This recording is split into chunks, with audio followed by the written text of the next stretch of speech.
जय हिंद दोस्तों। आज के वीडियो में हम ऐसे नेता के बारे में जानकारी प्राप्त करेंगे जिसका अप्रूवल रेट 99.93% है।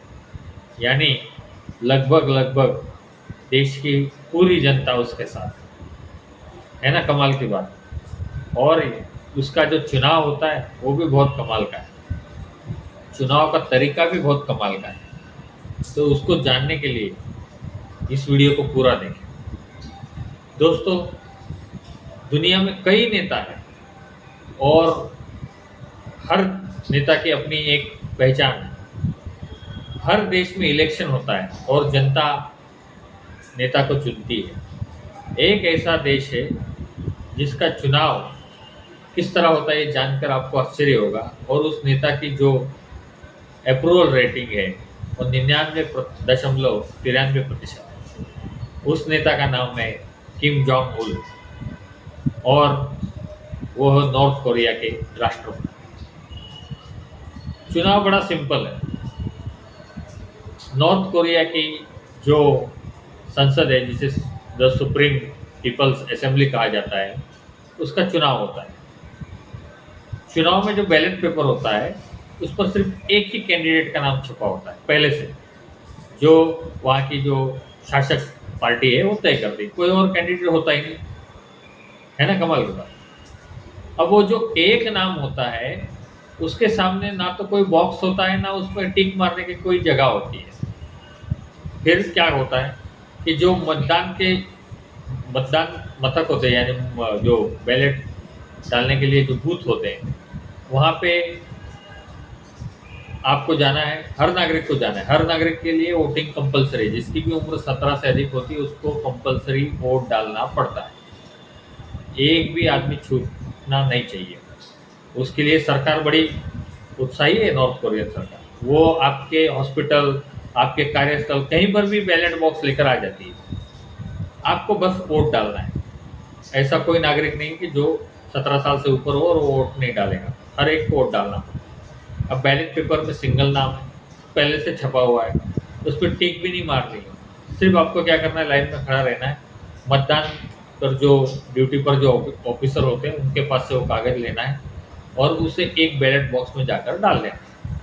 अच्छा, ये बैलेट बॉक्स भी ओपन रखा होता है, उस पर कोई कर्टन नहीं होता, कोई उसको छुपाया नहीं जाता। जैसे भारत में गुप्त मतदान होता है, ऐसे कोई गुप्त मतदान नहीं होता। बस जाके वहाँ पर्ची डाल देना। अगर आपको ना बोलना है, उस उम्मीदवार आपको पसंद नहीं है, आपको उसको इनकार करना है, तो आपको उस लाइन से हटकर एक सेपरेट बॉक्स होता है, वहाँ पर जाकर आपको वो रेड पेन से उस व्यक्ति का नाम काट कर वो पर्ची उस बॉक्स में डालनी होती है। यानी आप उस तरफ गए, यानी पता चल जाता है कि आपने इस उम्मीदवार के खिलाफ वोटिंग की है। अब जैसे आप ऐसे वोट डालेंगे तो आपको देशद्रोही माना जाएगा, आपके खिलाफ केस होगी, पुलिस आपको पकड़ के ले जाएगी। बस इतना ही होगा, उससे ज़्यादा कुछ नहीं होगा। यानी लगभग सभी वोट यस ही लिखकर, मतलब कि जो उम्मीदवार होता है उसके तरफ से ही डाले जाते हैं। और बहुत अच्छी तरह से लोकशाही तरीके से सारे उम्मीदवार 100% चुन के आ जाते हैं। और वहाँ की जो शासक पार्टी है उस पार्टी की सारी सीटें आ जाती है। अच्छा, इसमें किम जोंग उन साहब जो है वो उम्मीदवार नहीं होते, उनका कहीं नाम नहीं होता। वो भी खुद एक वोटर्स की तरह बड़े प्रामाणिकता के साथ उनका जिस बूथ पर नाम है उस बूथ पर जाते हैं और जो कैंडिडेट होगा उस कैंडिडेट को वोट डालते हैं। फिर जैसे ही सिलेक्शन हो जाता है, जैसे कि लास्ट मार्च 2026 के चुनाव में किम जोंग उनकी पार्टी 99.93% वोट पाकर एक तरफा जीत हासिल करती है।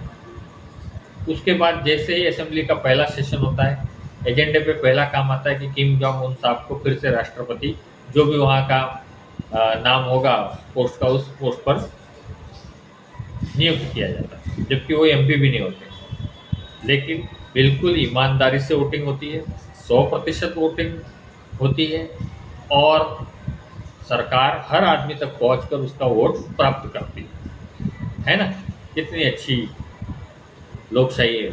और फिर सरकारी टीवी पर बताया भी जाता है कि 99.93% लोग supreme leader Kim Jong Un के साथ है, उनके सामने कोई है ही नहीं और चुनाव में उन्हें भारी बहुमत मिला है। सिर्फ 0.07% लोगों ने खिलाफ वोटिंग की है ना। दुनिया के सबसे popular leader Kim Jong Un साहब, कमाल की वोटिंग है। हो सकता है आगे हमें इसे प्रत्यक्ष देखने का मौका भी मिले। जय हिंद।